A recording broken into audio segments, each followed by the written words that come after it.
Well, as we all know, the world is literally at war. They're shooting at us, in addition to the fact that our friends in Ukraine are running out of ammo, and our friends in Israel need help as well. There are two things we're going to be dealing with in the next couple of weeks. Number one is the Defense Appropriation Bill, which will come over to us, hopefully, next week. Second, I want to encourage the Speaker again to allow a vote. Let the House speak on the supplemental that we sent over to them several weeks ago. This week we received President Biden's budget, and not surprisingly, it's a continuation of Bidenomics, which means it spends too much, taxes too much, and borrows too much. In fact, at the end of the 10-year window, according to his budget, the federal debt would be $52.6 trillion. It has $5.2 trillion in tax increases in it, authorizes $104 billion in mandatory spending for the IRS on top of what the discretionary dollars the IRS already has to continue the Democrats' really bad idea of sticking it to the American taxpayer and harassing them when it comes to their tax liabilities.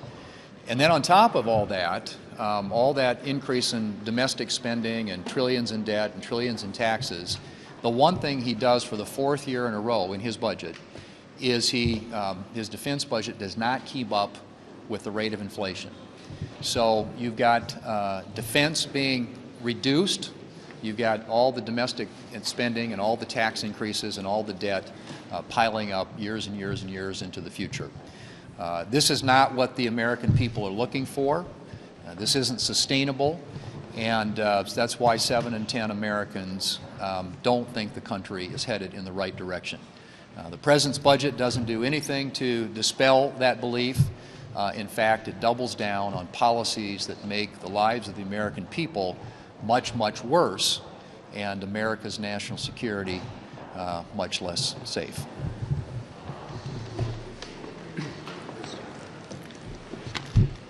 As I predicted at this podium last week, Joe Biden would use the State of the Union to blame everyone else for his failures. He takes zero responsibility for the disaster that is our southern border. All the amounts of his yelling will not reverse the flow of the 9 million illegal immigrants who've come into this country while he has been president.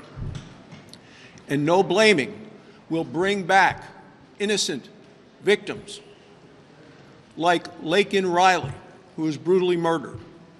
And then this unapologetic president apologizes for calling her murderer an illegal immigrant. That's exactly what he is.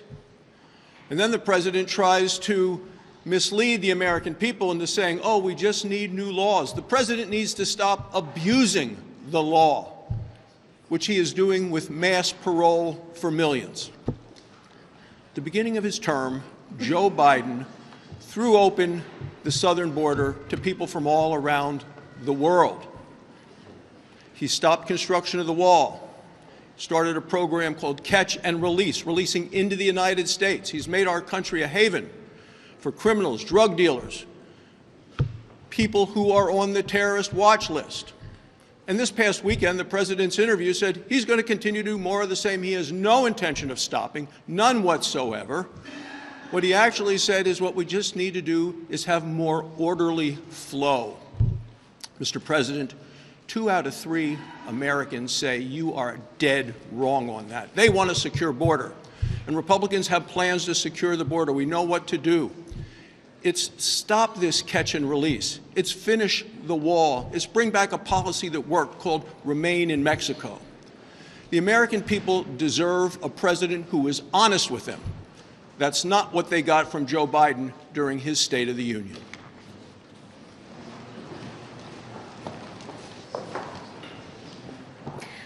A lot of us have experienced tragedy throughout our lives and go through various hardships. One experience that I will share with you today, I think the hardest time I had in my life or day I had in my life was when I served in the Iowa Army National Guard as a casualty notification officer.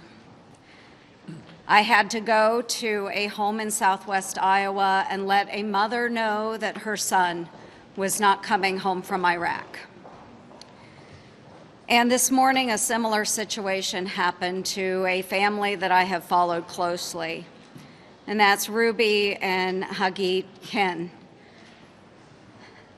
Their son is Itai, and he has been, we thought, held by Hamas since October 7th.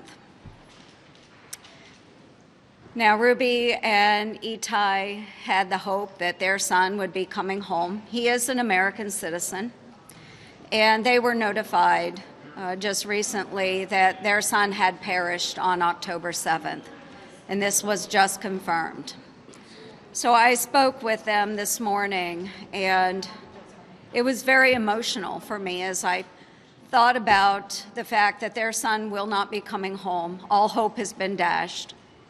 We still have 5 Americans that are being held hostage by Hamas. We had over 30 Americans that were murdered on October 7th. America needs to know and understand that Hamas is evil, Iran is behind it. Now, we need to press our partners in the Middle East to do more. And I'm going to point to Qatar. Okay, Qatar harbors, hosts, you give it a name. They have Hamas leadership in their country. Now, Qatar is a non-NATO ally to us. They need to step up and do more. If they cannot get Hamas leadership to the table to agree to get the rest of our hostages home, and whatever remains they have of those innocents they took that day, then they need to cut those Hamas leaders loose. They need to expel them out of Qatar. I led a delegation, bipartisan, bicameral, in January to Qatar. We spoke directly to the Prime Minister and told them they need to do more. I am asking yet once again that Qatar do more. Do more or get out of the game. We are tired of supporting our friends and allies who don't truly represent us as friends and allies. So I want all of you to think about Ruby and Hagit and what they just went through with the notification of the death of their son. Think about all Americans that were murdered and those that are still being held, and demand that our non-NATO partner, Qatar, do more. So yesterday I talked to a group of college students, and the last question was, what would you tell these college students, what would you tell them to be worried about?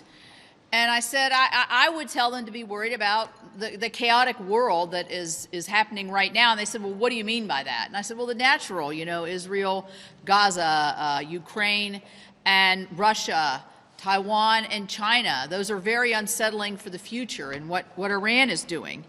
But then I realized, as I've been watching the news, that we are in the process now of evacuating, over the last several years under the Biden administration, our 6th embassy in Haiti that contributes to the chaos that we see globally. We know we abandoned our embassies, and in the case of Afghanistan, abandoned the country. We abandoned Ukraine, just to name a few of those. So meanwhile, the chaos is happening in the Red Sea. We see just last week that Houthi missile killed 3 civilian cargo workers in that area. And we also see that days later that we shot down at least over 20 of the drone attacks by the Houthis. So this chaos is aiming at us and aiming at the world that these young people are going to be facing for the next several decades. So these Iranian-backed Houthis have been, the attacks have led to tremendous downturn in the commerce that we see. You wonder, well, what impacts does that have on us here in the United States? Great impacts. There's a lot of commerce and trade that goes through that area, not just on American ships, but others. And rising costs, the slowdown in trade going through that area of attack really will contribute and continues to contribute to the higher costs of goods, the higher costs of any products that you're buying here, the length of time it is to get here, and the safety of our civilian and our military workers. So the chaos that we see under the Biden administration is global, and it's very, very worrisome. I'll take it. So there's a good thing coming here in a minute. President Biden made his priorities clear last Tuesday during the State of the Union, or last Thursday, and they don't line up with the American people's priorities. 78% of the American people consider the wide-open southern border a crisis.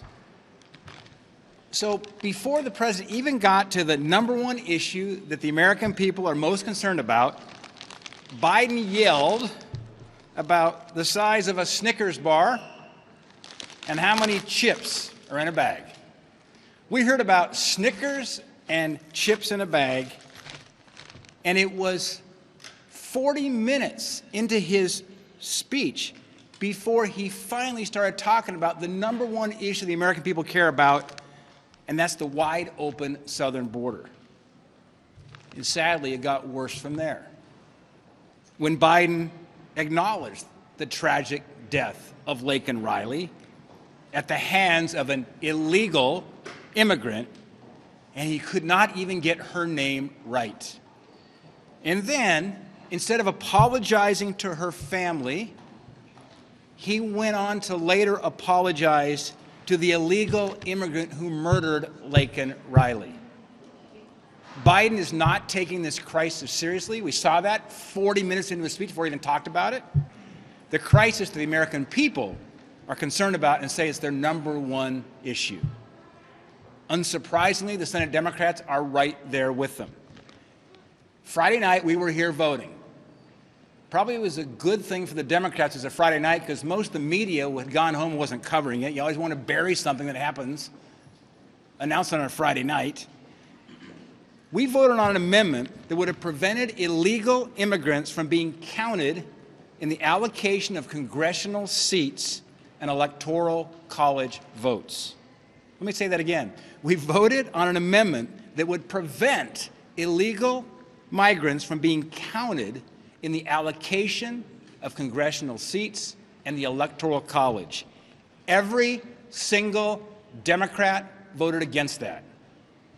Senate Democrats share responsibility for Biden's wide-open southern border. This shouldn't be hard, folks, but Democrats, you saw it again on Friday night, are showing their true colors. And I'm confident the American people will hold them accountable in November. Was it appropriate for Senator Britt to attack Biden's border policy by citing a sex trafficking episode that happened under the Bush administration and in Mexico, not the United States? We were proud of Senator Britt. Thought she did a great job. And I have zero criticism of her performance. I thought it was really outstanding. Alex? Leader McConnell, there's been some discussion on the presidential campaign trail about repealing and replacing the Affordable Care Act, which Republican Congress tried to do in 2017. Do you think that's a good idea if Republicans are in control next year to make another run at that? Look, I'm going to leave the issue development in the presidential campaign up to the campaign. We had a big fight over that a few years ago, and if he can develop a base for revisiting that issue, obviously we take a look at it, but it seems to me that's largely over.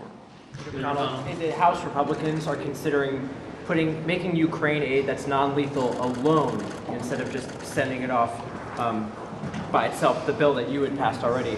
Do you support that strategy? If they were to pass a bill that made that a loan, would you support that? As a result of my long-standing view of repetition, the only way to get relief to the Ukrainians and the Israelis quickly is for the House to figure out how to pass the Senate bill. Anything that's changed and sent back here, as you all know, even the simplest thing can take a week in the Senate. We don't have time for all of this. We've got a bill that got 70 votes in the Senate. Give members of the House of Representatives an opportunity to vote on it. That's the solution.